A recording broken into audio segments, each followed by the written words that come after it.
गाया। और उनकी जो मौका दिया है एक बार फिर से दतिया असेंबली के लिए मैं धन्यवाद देता हूँ। प्रभु का वचन आप लोगों के बीच में बांटने के लिए प्रभु ने जो मदद किया है। और मुझे उम्मीद है कि आप सब लोगों को ज्ञात है कि हम किस विषय पर चर्चा कर रहे हैं। जैसे कि भाई इनोस ने भी याद दिलाया है कि हम लोग हमारे तीन शत्रुओं के विषय में हम लोग कोशिश कर रहे हैं परमेश्वर के वचन के अनुसार उनको पहचान करने की। और हम इस बात को भली भांति जानते हैं कि एक युद्ध में जब अ, एक दूसरे की कमजोरी को यदि कोई पहचान जाता है। अभी एक राजा ए है और दूसरा राजा बी है, और ए राजा को बी राजा पर जीत हासिल करनी है, तो ए राजा को यह आवश्यकता पड़ेगी इस बात की कि उसकी कमजोरियों को पहचाने, ढूंढे और उन्हें युद्ध में उनका उपयोग करे। और यदि जब युद्ध में उनका उपयोग करता है तो उस राजा को, ए राजा को मालूम है कि बी राजा कहां तक और कितनी हद तक जा सकता है। और जब ए राजा को ये बात का पता रहता है तो ए राजा अपनी तैयारी के साथ में अपनी ताकत का, अपनी बुद्धि का, अपनी योजना का वो उपयोग करता है जब बी राजा कमजोर पड़ जाता है। और फिर वहां से उसको उस राजा पर जीत हासिल करना बड़ी ही आसानी हो जाती है। हम प्रभु के वचन के अनुसार इन बातों को देखने का प्रयास कर रहे थे अभी तक, जो 5-6 हफ्ते हो गए हैं। और प्रभु ने अनुग्रह किया है कि हम लोग कुछ बातों को, जो संसार हमारे आसपास है उसके विषय में हम लोगों ने सीखा था। वो संसार हमारे आसपास है, यीशु मसीह का जो परमेश्वर का संसार है, या परमेश्वर के जो जो संसार परमेश्वर ने जिसको बनाया है उसके विरोध में, उसके विपरीत रहता है। हम सबको ज्ञात है, प्रभु का वचन कहता है कि परमेश्वर ने सारा दुनिया में बनाने के बाद में इंसान को अपने स्वरूप और अपनी ही समानता में बनाया। ये शत्रु क्या करता है, जिस मानव को या इंसानों को परमेश्वर ने अपने स्वरूप और अपनी समानता में बनाया है, उनको वो ये चाहता है कि ये लोग जो परमेश्वर के स्वरूप और परमेश्वर की समानता में बनाए गए हैं, ये लोग मेरे हो जाएं या मेरा काम करें या मेरी बातों को या मेरी युक्तियों को, मेरी योजनाओं को पूरा करें। जिससे होगा क्या, ये शैतान हमको हमारे द्वारा परमेश्वर को टारगेट करता है। और टारगेट करने से वो परमेश्वर पर आरोप लगाता है, देख तूने जिनको अपने स्वरूप और अपनी समानता में बनाया है वे मेरा काम करते हैं। तेरे स्वरूप को, तेरे स्वरूप में होने के बाद बावजूद भी ये लोग, स्वभाव इनका कैसा है, मेरे जैसा है। क्योंकि ये परमेश्वर ने बनाया नहीं, परमेश्वर ने ऐसा हमको बनाया नहीं है। लेकिन हम लोग या मनुष्य जाति क्या करती है, परमेश्वर के उस बात को भूल करके संसार के जो प्रक्रियाओं में, संसार में जो चीजें हैं, संसार में जो देखने को हमें मिलता है उसमें बहुत जल्दी घुल मिल जाते हैं। मेरे प्यारों, इस बात से हम लोगों ने इस बात को सोचने का और सीखने का प्रयास किया था, कोशिश किया था कि हम अपने आप को, अपने मसीह जीवन को जांचें। ये बात हमें सच है, सच में हमको ये बात को जांचना चाहिए कि क्या मैंने अपने मसीह जीवन में, यीशु मसीह में विश्वास करने के बाद में संसार में होने वाली, चाहे वो बातचीत हो, व्यवहार हो, रीति रिवाज हो, क्रियाक्रम हो, या फिर क्या बोलते हैं, हमारी आदतें, जो संसार में चीजें हैं हमको देखने को मिलती हैं, चाहे कुछ भी हो, अगर हमने उन चीजों का इस्तेमाल अपने जीवन में यीशु मसीह में आने के बावजूद भी किया है, और अपना चाहे समय बर्बाद किया हो, स्वास्थ्य बर्बाद किया हो, पैसा बर्बाद किया हो, या फिर हमने अपने आप को ही उसमें बर्बाद कर लिया हो, अगर हम ऐसा करते हैं मेरे प्यारों, तो इस बात को आप समझ लीजिए, इन सब कर्मों के द्वारा परमेश्वर की यदि महिमा नहीं हुई हो, तो इस बात को समझ लीजिए कि वो शत्रु के योजनाओं में, शत्रु के चालों में, शैतान की चालों में हम लोग फंस चुके हैं और उसके अनुरूप चल रहे हैं। सो जो संसार है जिसके विषय में हम लोगों ने इस बात को पहचानने की प्रयास किया था। संसार में, जैसे कि हम सब लोग जानते हैं, मैंने आपको बताया था कि संसार का जो यूनानी शब्द निकल करके आता है कोस्मोस, कॉस्मोस से निकल करके बन करके आता है कॉस्मेटिक्स। और जब मैं कॉस्मेटिक्स की बात करता हूं तो इस बात को हम भली भांति जानते हैं कि आज कॉस्मेटिक्स ने आज की युवा पीढ़ी को पूरी तरह से अपने गिरफ्त में ले लिया है। हम इस बात को भली भांति जानते हैं कि मसीह लोग भी आज इस कॉस्मेटिक्स जो दुनिया में चल रहा है इसकी चपेट में आ चुके हैं। शादियां नहीं होती अगर मेकअप नहीं होगा, श्रृंगार नहीं करेंगी मसीह बहनें तो शादी संपन्न नहीं होती करके ऐसे लोग मानते हैं। मेरे प्यारो, हमको ये जो कॉस्मेटिक्स क्या है ना, डुप्लीकेट लाइफ जीने के लिए प्रेरित करता है। डुप्लीकेट लाइफ क्या, कॉस्मेटिक्स क्या है? एक काले चेहरे को वो गोरा कर देगा, काले चेहरे को गोरा कर देगा। लेकिन वो गोरापन क्या है, किसके वजह से है? कॉस्मेटिक्स की वजह से है। सुंदरता, वास्तविक सुंदरता से बढ़ करके कॉस्मेटिक्स जो अपने चेहरे पर जो अप्लाई करते हैं, लगाते हैं, वो एकदम से चमत्कार और एकदम से सुंदर दिखने वाला, उसमें एक सुंदरता नजर निखर करके आती है। लेकिन क्या वो वास्तविकता सुंदरता है क्या? नहीं होती है। जो मेकअप जो लगाते हैं, क्या वो वास्तविक एक एक ओरिजिनल है क्या, जैसा ईश्वर ने बनाया है? नहीं है। अपने आप को सजना, अपने आप को संवारना, प्रभु के वचन में लिखा है कि महिलाओं को, स्त्रियों को अपने आप को आदर पूर्वक वस्त्रों से अपने आप को सजना और संवारना है। लेकिन संसार में चूंकि कॉस्मेटिक्स की दुनिया आजकल है और इसमें प्रलोभित होकर के कई बहुत से बशी भाई बहन भी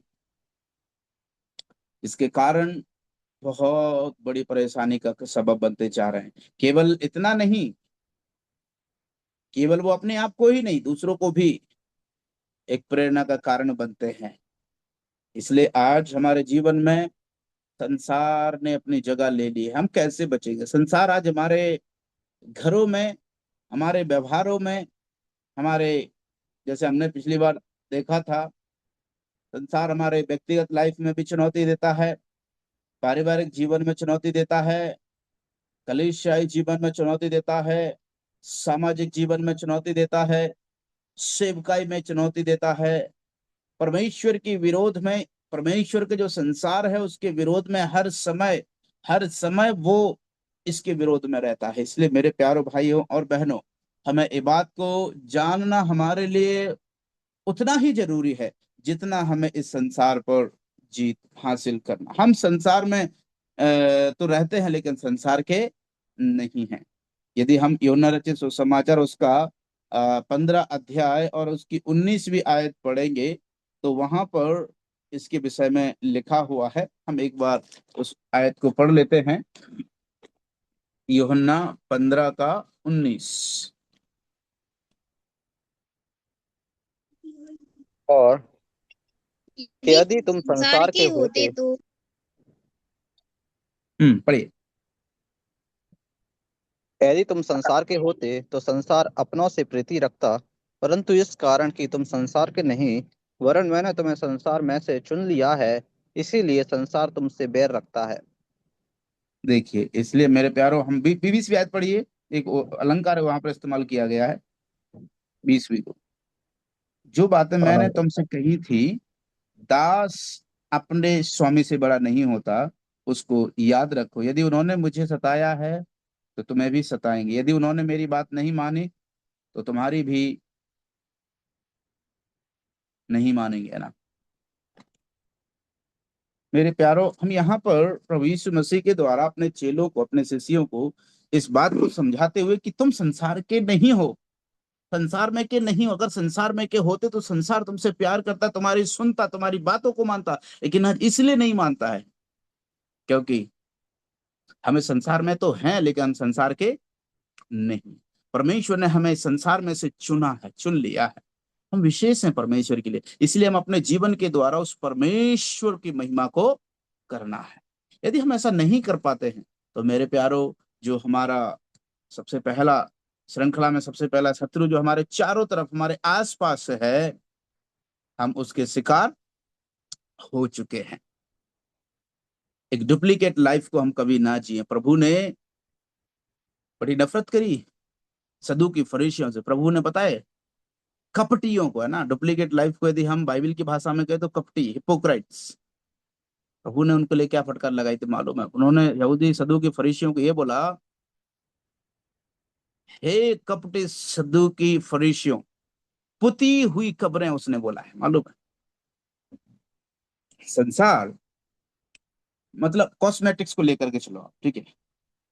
कॉस्मेटिक्स कहता है तुम टेंशन मत लो, तुम कारे हो, तुम्हारे चेहरे पर गड्ढे हैं, कुछ भी हो, मैं तुम्हें सफेद बना दूंगा, सुंदर बना सकता हूं। लेकिन क्या वो वास्तविकता है? नहीं होती है ना वास्तविकता। वो हमको वो हमको एक प्रकार का नकाब जैसा पहना देता है, जो दिखने में लगता है कि हाँ ये है, लेकिन वो वास्तविकता नहीं। इसका मतलब क्या है? बाहर से कुछ दिखता है, अंदर से वो नहीं है। यदि उसको चेहरे को धुलने के बाद में पता चलता है, अरे अरे, शकल पे 9 के 12 बज चुके हैं। कॉस्मेटिक्स, संसार आज विश्वासियों के जीवन में यही वो चाहता है। संसार में भी बने रहो और मसीह में भी बने रहो, जिसके कारण होगा क्या? शैतान का काम सफल हो जाएगा। परमेश्वर के सामने वो जा करके, देख तेरे लोग तुझको, तूने अपनी समानता में अरे समानता में तो छोड़, तूने अपना लहू बहाया है। वो लोग मेरा काम करते हैं, देख मेरे एजेंट हैं वो लोग। मेरे प्यारो, आराधना करते हैं हम, प्रभु की मैच में भाग लेते हैं हम, है ना, रोटी दाल रस लेते हैं, संगति में बने रहते हैं, बाइबल अध्ययन हमको को देखने को मिलता है, सीखने को मिलता है, वचन हम पढ़ते हैं, संदेश हम सुनते हैं। इन सब के बावजूद हमारे जीवन में जो संसार लेकर के आता है, वो कहता है भैया चलने दो। कौन देख रहा है? कोई नहीं देख रहा है वास्तविकता क्या है। करो तुम तो। लेकिन मेरे प्यारो, प्रभु हमको ये बात बताता है, जो हमें डुप्लीकेट लाइफ से बाहर निकल करके आना। हमारा व्यवहार में डुप्लीकेसी नहीं होना चाहिए, हमारे बातचीत में डुप्लीकेट नहीं होना चाहिए।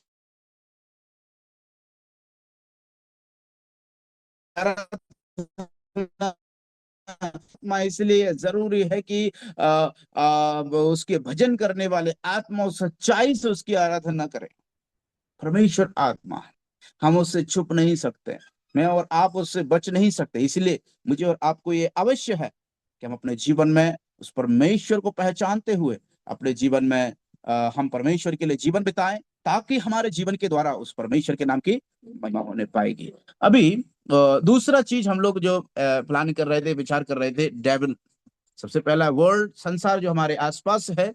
दूसरा है शैतान जो हमारे ऊपर है, devil above us, world around us, devil above us, flesh within us, शरीर जो हमारे अंदर है। मेरे प्यारों भाइयों और बहनों, हम आज कुछ बातों पर डेविल के विषय में हम लोगों ने चर्चा किया था। वो एक समय था कि वो स्वर्गदूत हुआ करता था, लेकिन परमेश्वर के विरोध में उसने काम किया और वो शैतान बन गया परमेश्वर की उपस्थिति से। सो हम जब संसार से प्रीति रखते हैं, प्रभु के वचन में याकूब में लिखा हुआ है, जो कोई भी अपने आप को संसार से प्रेम रखता है वो अपने आप को परमेश्वर का शत्रु बनाता है। और जब सोच करके देखिए कि स्वर्गदूत भी परमेश्वर के सामने खड़ा नहीं रह पाया, तो मेरी और आपकी हैसियत क्या है? हम संसार की चीजों से प्रेम रख करके परमेश्वर का शत्रु बनाना चाहते हैं। ठीक है, हम चलेंगे, जीवन तो बिताएंगे, लेकिन अंत बहुत भयंकर होगा। और कई ऐसे भाई बहन हैं जो आज भी मसीह जीवन में जूझते हैं, स्ट्रगल कर रहे हैं। उसका कारण एक है, क्योंकि वो एक तरफ तो संसार में पांव रखे हुए हैं, पापी स्वभाव, पापी व्यवहार, सारी चीजें चल रही हैं, दूसरी तरफ प्रभु यीशु मसीह में भी हैं। लेकिन यीशु मसीह में आराधना के दिन हमारा स्वभाव कुछ अलग ही है, एकदम से मेकअप किया हुआ, आर्टिफिशियल। लेकिन व्यक्तिगत जीवन में, सामाजिक जीवन में हमारा कुछ और ही पहचान रहती है, कुछ और ही व्यवहार रहता है। इसलिए हमारे लिए आवश्यक है कि हम परमेश्वर से विरोध में हम कभी ना जाएं, शैतान का हम सामना करें, तब वो शैतान हमारे सामने से भाग खड़ा होगा। मुझे उम्मीद करता हूं कि क्या मैं आप लोगों से ऐसी उम्मीद कर सकता हूं कि पिछले रविवार को हम लोगों ने किस बात के विषय में, किसके विषय में सीखा था? किसी को याद है? शिमशोन। Right, thank you so much Enos. हम लोगों ने जो फ्लश, तीसरा शत्रु है, उसके संदर्भ में दो व्यक्तियों के विषय में हम लोग चर्चा कर रहे थे, है ना? दो व्यक्तित्व के विषय में। एक व्यक्तित्व जो हार गया था, क्योंकि तीसरा जो शत्रु है वो है विद इन अस, जो हमारे अंदर है। और उसके उपलक्ष्य में हम लोगों ने एक जो हारा हुआ व्यक्तित्व को हम लोगों ने सिमसोन के लाइफ से सीखा था। सिमसोन किन कारणों के चलते वो हार गया था? आंखों की अभिलाषा, आजीविका का घमंड।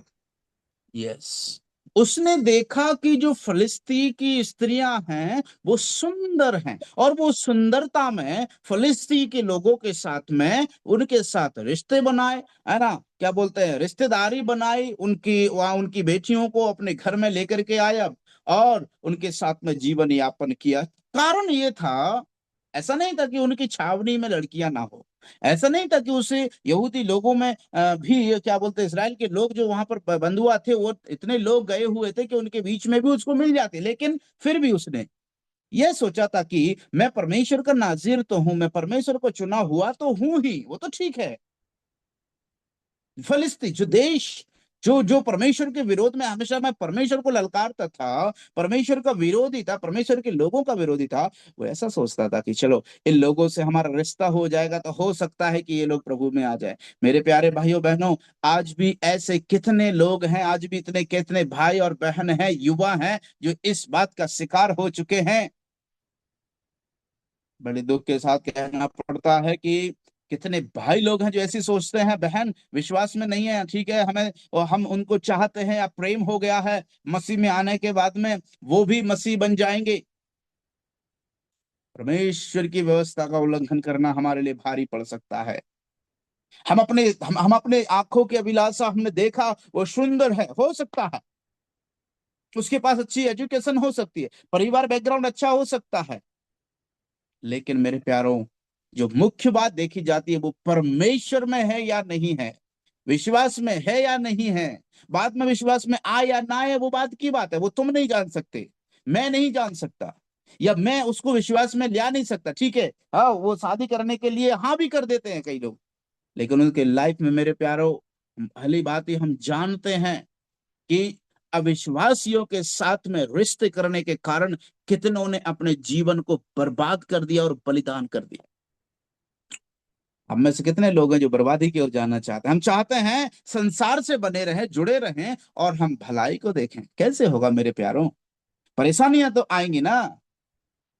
संसार कभी भी हमें हमें हमें इस प्रकार से अनुमति नहीं देगा कि हम परमेश्वर के लिए आजादी से जीवन बिता सकें, आसानी से जीवन बिता सकें। शैतान हमें कभी भी नहीं छोड़ेगा। हर चुनौती पर, हर कदम पर वो हमारे सामने आता है। और शरीर, मेरे प्यारो, ये दो जो हम आसपास देख रहे थे ना, संसार हमारे आसपास, शैतान हमारे ऊपर, लेकिन जो तीसरा और सबसे घातक जो शत्रु है वो हमारे अंदर है। मेरे प्यारे भाइयों और बहनों, हम एक उदाहरण और भी देखेंगे आज अंदर के शत्रु के विषय में थोड़ी देर बाद। लेकिन आज हम लोग इस विषय पर चर्चा करने वाले हैं कि पिछली बार हम लोगों ने चर्चा किया था, सिमसोन हार गया था। सिमसोन हार गया था क्योंकि उसने आंखों की अभिलाषा उसे खींच करके ले गई। उसने कभी भी नहीं सोचा कि मैं परमेश्वर का चुना हुआ एक अलग किया हुआ व्यक्ति हूँ। उसने नहीं सोचा कि परमेश्वर के जो लोग हैं बंधुआई में, मुझे इनको छुड़ाने के लिए ही ये सामर्थ्य मिली है, मुझे इन लोगों को बचाने के लिए ही ये ताकत परमेश्वर ने मुझे नवाजी है।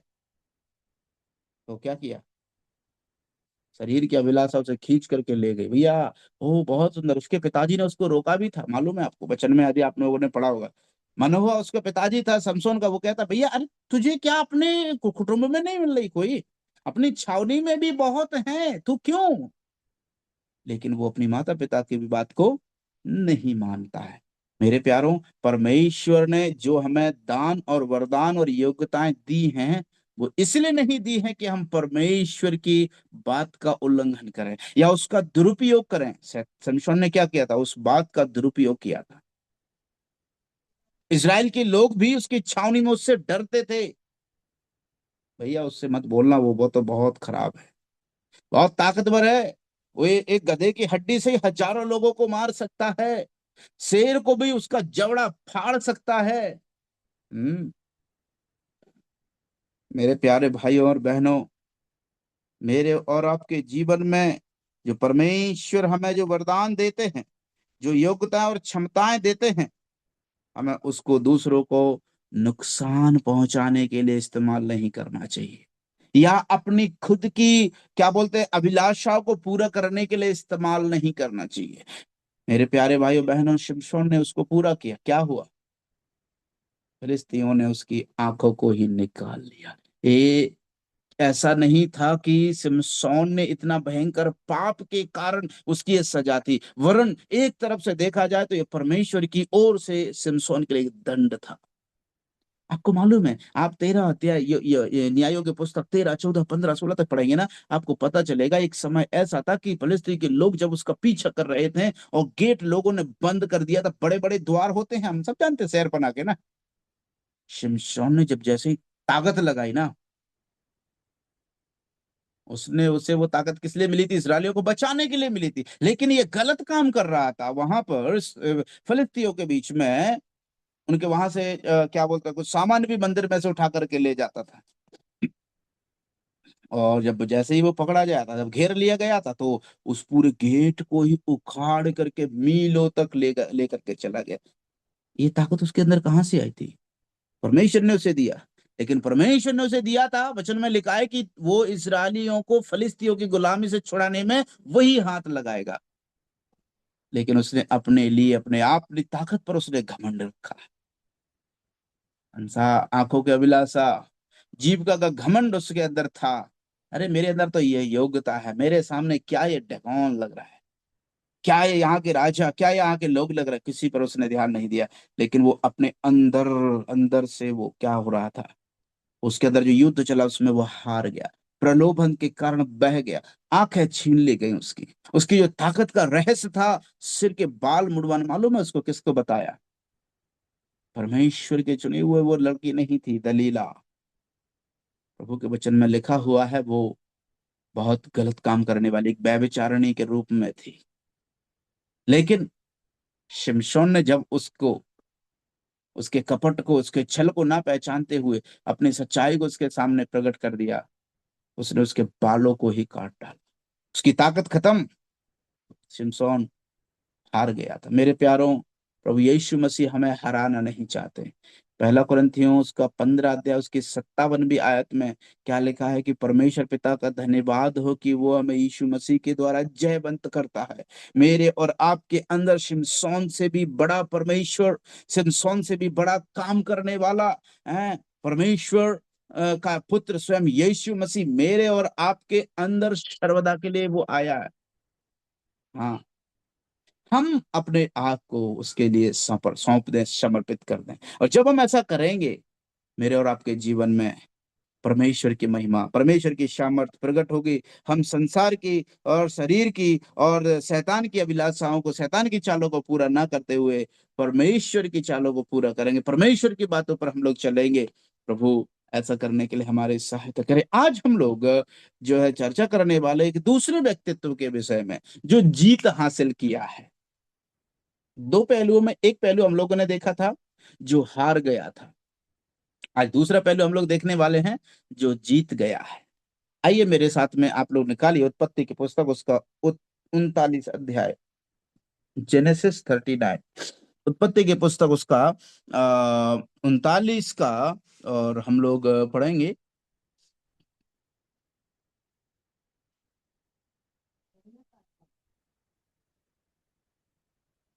6 से लेकर के हम लोग 9 तक पढ़ेंगे।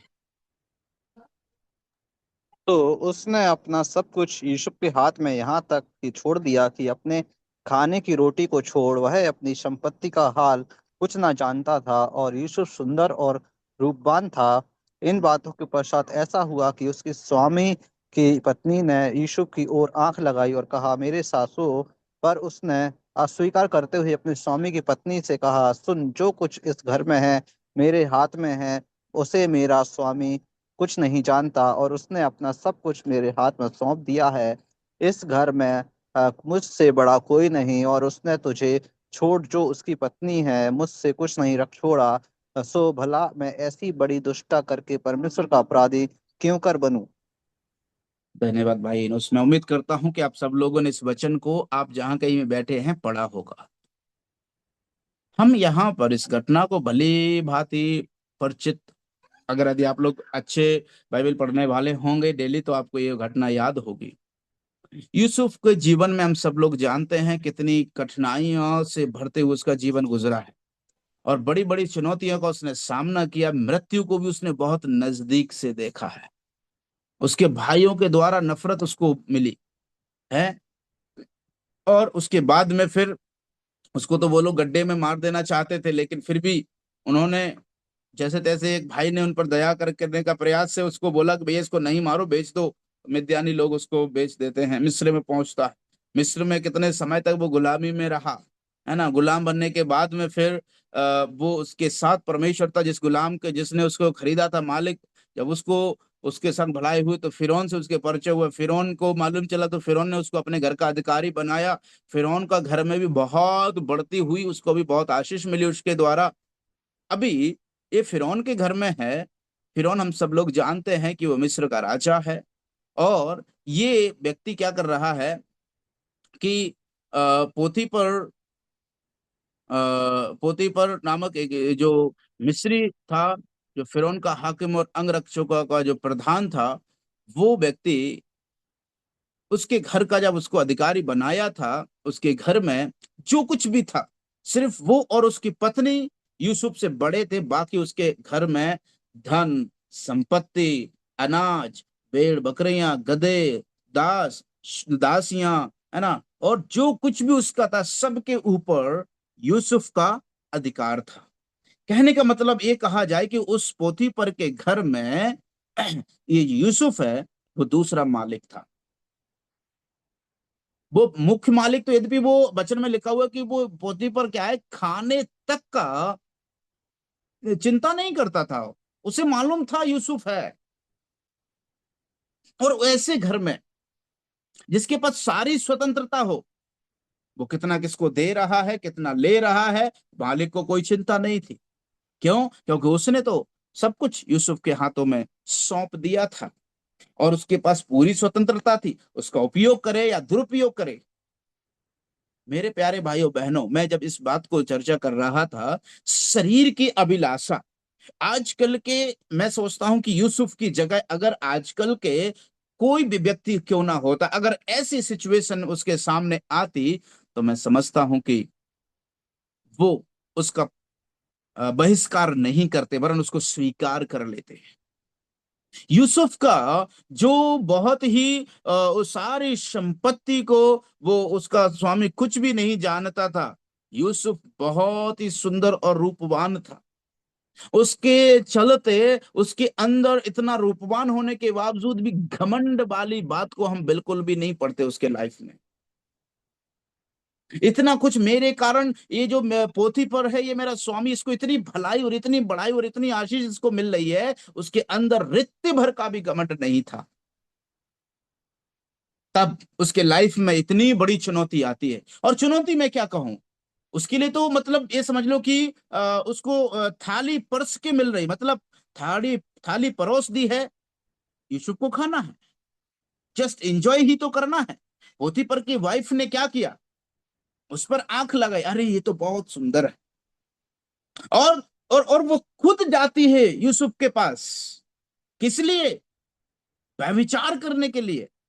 ठीक है यूसुफ, तू मेरे साथ व्यभिचार करना है, यूसुफ तू मेरे साथ सोना है। क्यों?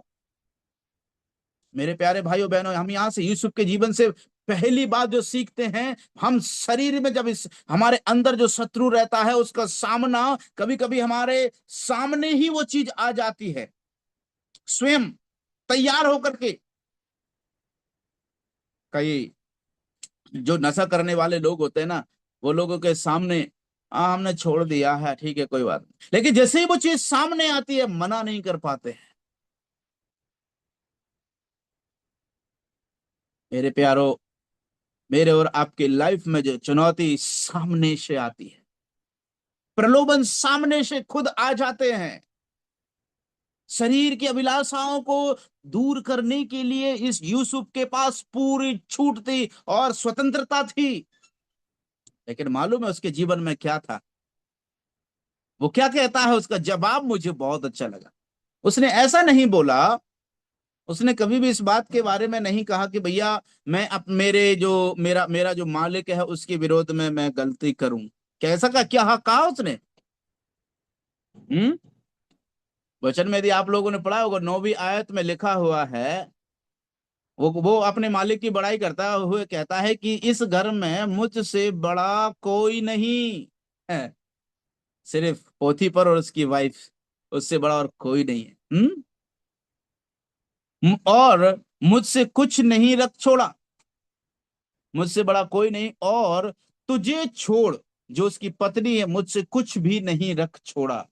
इसलिए भला मैं ऐसी बड़ी दुष्टता करके पोतीफर का अपराधी क्यों बनूं करके लिखा है क्या?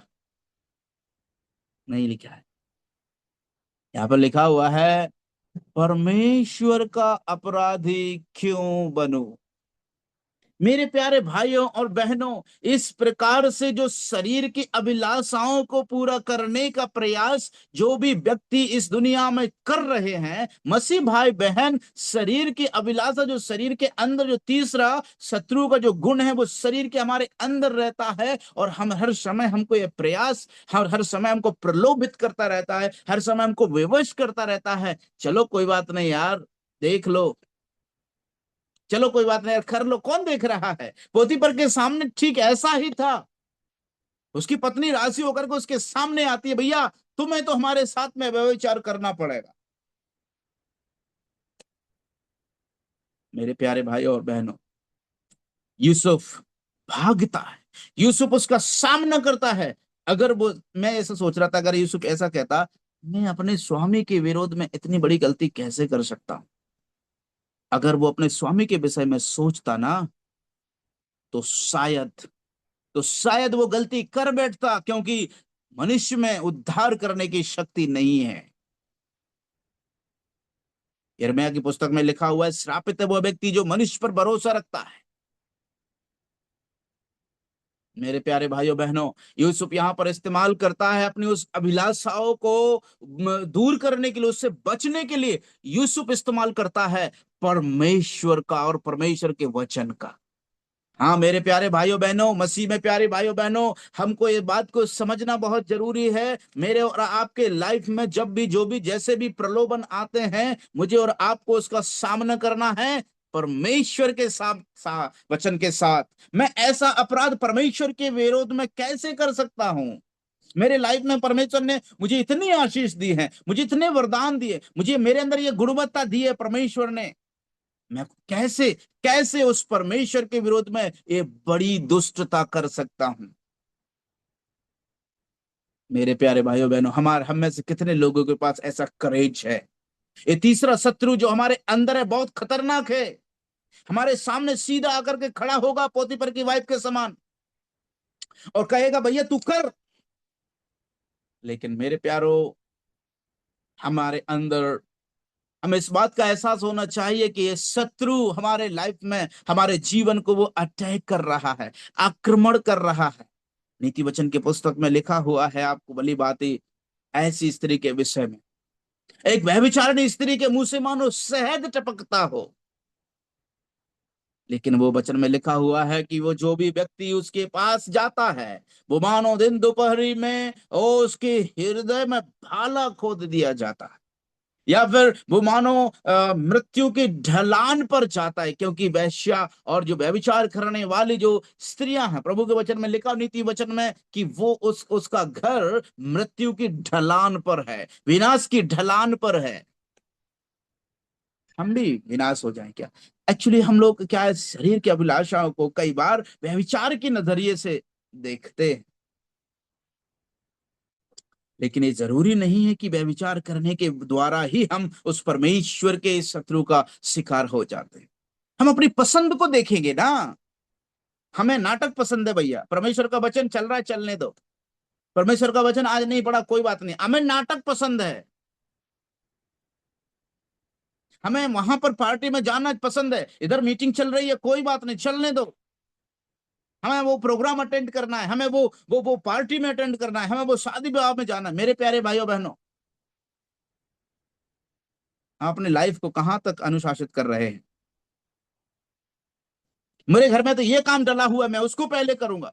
हम अपने समय को किसको दे रहे हैं?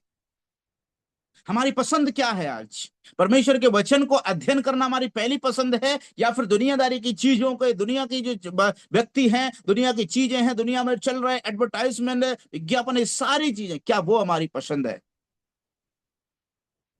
प्रलोभन किसी भी नजरिए से, किसी भी रूप में आ सकता है।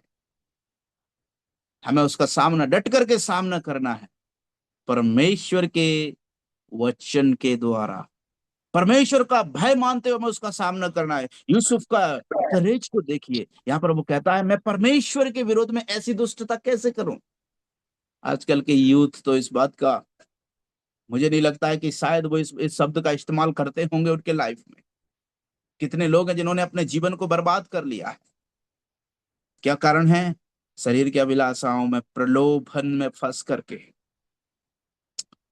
अपने जीवन को बर्बाद तार तार कर लेते हैं। अपने अपने अपने परमेश्वर के विरोध, अपने परमेश्वर के विरोध में पाप और दुष्टता करने लगते हैं, और फिर कहते हैं मेरे लाइफ में दुख आ रहा है। भैया, दुख का जैसा काम करोगे उसको इनवाइट करोगे। कहते नहीं है कि अगर सड़ा हुआ आम हम अपने घर में लाएंगे ना, तो मक्खियां, बदबू अपने आप अंदर आ जाएगी। उसको बुलाने की हमें जरूरत नहीं है, और जो अपने घर में रहेगी तो बदबू फैलाएगी। तो वैसे ही ये दुष्टता, ऐसे पाप हैं जो हमारे जीवन में यदि हम उसको अनुमति देंगे अपने लाइफ में, तो वो हमारे अंदर आने के साथ साथ और भी बुराइयों को लेकर के आते हैं।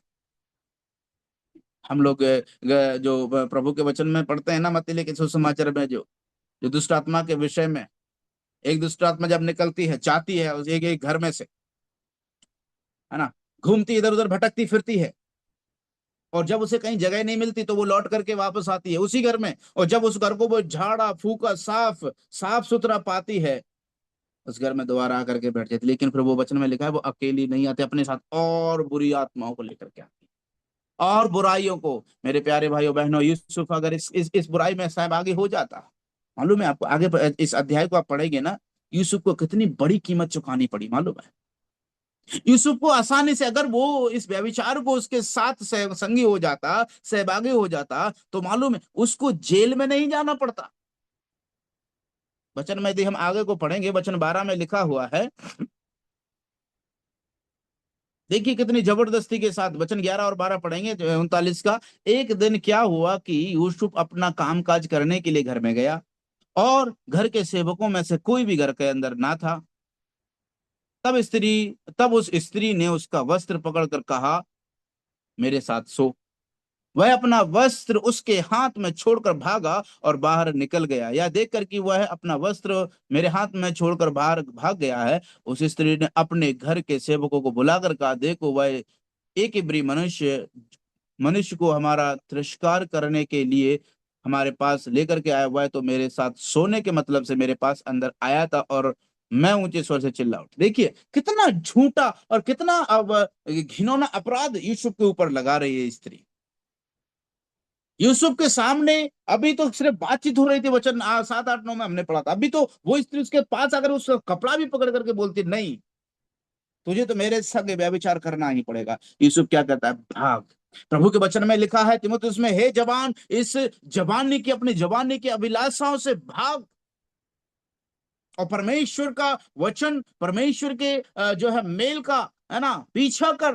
व्यभिचार से तू भाग, पवित्रता के, धार्मिकता का पीछा कर। मेरे प्यारे भाइयों बहनों, यूसुफ ने वही किया। इसका भारी कीमत उसको चुकाना पड़े। वचन 20 में जब हम आते हैं तो यूसुफ को इसके इस स्त्री के इस झूठे इल्जाम में, है ना, वो वचन 20 में लिखा हो, और यूसुफ के स्वामी ने उसको पकड़कर बंदी गृह में जहां राजा के कैदी बंद थे डलवा दिया था, वह उस बंदी गृह में रहा। मेरे प्यारे भाइयों बहनों, यदि आप उसमें 21वीं आयत को पढ़ेंगे, परमेश्वर के जो पवित्रता को बनाए रखने के लिए यूसुफ ने जब इस कदम को बढ़ाया, वो उस अभिलाषा से भागा, तब होता क्या है? उसको बहुत बड़ी कीमत चुकानी पड़ती है। उसका नौकरी से उसको निकाल दिया, उसके घर के जो मालिकपन से उसको हटा दिया है, उसको सजा दिया, बंदी गृह में डाला, तो वहां पर पिटाई भी हुई होगी उसको, हो सकता है सजा, दरोगा ने उसको सजा भी दिया होगा। कितनी बदनामी हुई होगी उसकी जब उसके ऊपर ये झूठा आरोप लगाया गया। मेरे प्यारे भाइयों बहनों, मेरे और आपके जीवन में जब इस प्रकार के आरोप प्रत्यारोप हमारे ऊपर लगते हैं, हमें निराश नहीं होना है। झूठे आरोप प्रत्यारोप कोई भी व्यक्ति आप पर लगाता है तो हमें निराश होने की जरूरत नहीं है, क्योंकि ये शरीर है, जब हम इससे भागते हैं तो ये हमारे पीछे आता है, हमको बदनाम करता है, हमको बर्बाद करने की कोशिश करता है। लेकिन हम चाहे जितनी भी जैसी व्यवस्था में क्यों ना हो, अगर हम परमेश्वर के सामने सही हैं, और हमारी नीयत परमेश्वर के सामने सही है, और हमारा व्यवहार परमेश्वर की नजरों में सही है, तो हम चाहे जेल में हो, चाहे कैसी भी सिचुएशन में क्यों ना हो, परमेश्वर हमारे साथ साथ रहेगा। यूसुफ का लाइफ को आप देखिए। यूसुफ ने जब इसका तिरस्कार किया, तो होता क्या है मालूम है? परमेश्वर इसके लाइफ में काम करता है। जेल में रहा, दरोगा की नजर उस पर रही, उस पर वो बड़ा दयालु रहा, उस पर उसको जो कैदियों के ऊपर अधिकारी बना देता है। जेल में बड़े बड़े अच्छे काम हुए, कई लोग सुधर के चले गए। जेलर को बहुत अच्छा लगा, बंदी गृह का जो दरोगा था उसको बहुत अच्छा लगा, आशीष में, है ना। उसके बाद में फिर जो बंदी गिरोह के, जो बंदियों के जो कैदी लोग थे, उनके ऊपर उनका स्वप्न को, अर्थ को बताता है वो। परमेश्वर उससे बातें करता है, और हम सब लोग जानते हैं भली बातें। फिरौन राजा का भी सपना का जो अर्थ कोई नहीं बता पा रहा था, ऐसे समय में यूसुफ जागता है और अपने उस राजा का अर्थ को बताता है। बताने के बाद होता क्या है मालूम है? हम सब लोग जानते हैं कि ये कहां से यूसुफ का शुरुआत हुआ। एक गड्ढे में, जो उसके भाइयों ने उसको गड्ढे में डाला, वहां पर मरने से पहले एक भाई ने दया खाकर, क्यों ना हम इसको मिद्यानियों के हाथ बेच दे, हमें कुछ पैसा मिल जाएगा। बेच दिया मिद्यानियों के हाथ। वो जाकर के अपने देश में, मिद्यान में जाकर के वो उस घर में रहने लगा। वहां का स्वामी जो है बहुत आशीषित हुआ, इसके कारण पोतीपर के घर में जाकर के फिर वो रहा, वहां पर भी वो आशीषित हुआ। उसके बाद में भी, फिर भी पोतीपर का पत्नी ने उस पर इल्जाम लगाए, झूठे आरोप लगाए, और उस पर फिर अत्याचार हुआ, फिर भी उसका नाम खराब, उसके पिटाई हुआ, बहुत सी चीजें, लेकिन उसके बावजूद बंदी गृह में डाला गया। उसके बाद में बंदी गृह से परमेश्वर अपने लोगों को देखिए कहां से उठाता है, बंदी गृह से वो निकाल करके सीधा कहां पहुंचा है? राजा के सामने। और राजा के सामने पहुंचने के बाद में कहां पहुंचता है? वो उस देश का प्रधानमंत्री बनता है। कैसे हुआ ये सब? सोच करके देखिए आप। मेरे प्यारे भाइयों बहनों, परमेश्वर की योजना, जब परमेश्वर के लिए हम अपने जीवन को पवित्र रखते हैं, अपने जीवन में अपने शरीर की अभिलाषाओं को परमेश्वर के लिए हम त्याग कर देते हैं, परमेश्वर हमें शिरोमणि बनाता है, परमेश्वर हमें उठाता है, परमेश्वर हमें बढ़ाता है। मेरे और आपके लाइफ में अपमान होगा, बदनामी होगी, लोग हमें तुच्छ समझेंगे, बुरा भला कहेंगे, इन सब के बावजूद भी याद रखना मेरे प्यारे भाइयों बहनों, परमेश्वर अपनी योजना को कभी नहीं बदलता है।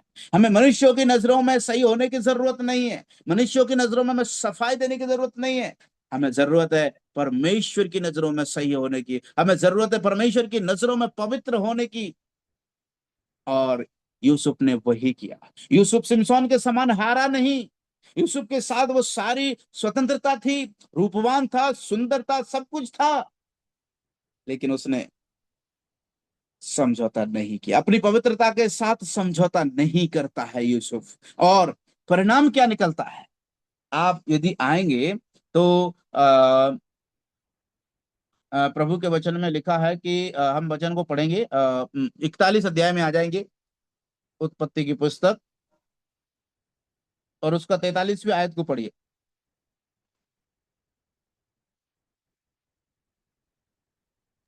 और 42 और और 43 पढ़ना है, 42 और 43 दोनों। जब फिरौन ने अपने हाथ से अंगूठी निकाल के यूसुफ के हाथ में पहना दी और उसको बढ़िया मलमल के वस्त्र पहनवा दिए और उसे गले में सोने की जंजीर डाल दी और उसको अपने दूसरे रथ पर चढ़वाया, और लोग उसके आगे आगे ये प्रचार करते चले कि घुटने टेक कर दंडवत करो, और उसने उसको मिस्र के सारे देश के ऊपर प्रधानमंत्री ठहराया। ये कौन ठहराता है? फिरौन, मिस्र का राजा, सारे देश पर क्या कर रहा है? प्रधान मंत्री ठहराया। अरे ये अभी देख, सोच करके देखिए, पोती पर और उसकी वाइफ पर क्या बीती होगी, क्या सोच रहे होंगे ये लोग। अरे यार, हमने कितनी बड़ी, अब तो ये हमसे बदला लेगा, प्रधानमंत्री बन गया ना, अब तो ये हमें खत्म कर देगा। या सोच रहा होगा, अरे हमने कितनी बड़ी गलती कर दी, अरे राजा ने, ये कैसा आदमी यार, ये कैसे आदमी को जो जो जो गलत काम करता है, व्यभिचार करने वाला, उसको ये बना दिया प्रधानमंत्री। ओह मेरे प्यारे भाइयों बहनों, परमेश्वर मुझे और आपको ऊंची ऊंची उपलब्धियां, ऊंचे ऊंचे स्थानों पर लेकर के जाएगा। प्रभु के वचन में लिखा है कि यदि हम परमेश्वर के बलवंत हाथ के नीचे दीनता से रहेंगे ना, तो वो परमेश्वर हमें उचित समय पर बढ़ाएगा, घटाएगा नहीं। याकूब की पत्री में आप पढ़ लीजिएगा इस वचन। मेरे प्यारे भाइयों बहनों, हम अपने जीवन में किन चीजों के प्रति चल रहे हैं?